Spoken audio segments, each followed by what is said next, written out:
Ako si Ferdinand the Psychopath Aquino. Ako si Arsenio the Assassin Balisacan. So yun yung pinaka-screen name ko talaga, the Psychopath.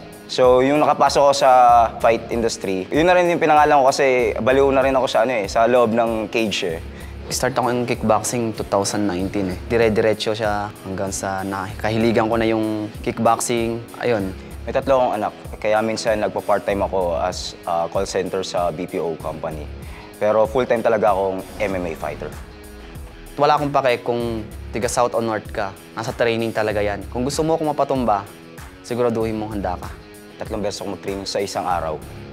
Sa labas, nire-respeto ko ang kalaban ko. Pero pagdating sa ring, ibang assassin na makikita mo. At hindi rin ako nag-iisa.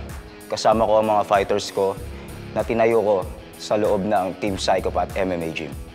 Handa ako mamatay para sa laban. Mas pipiliin ko mamatay kaysa masayang lahat ng pinaghirapan ko. Sabihin man natin na hindi mo na ako palaring manalo, pero sisiguraduhin kong mahirapan ka.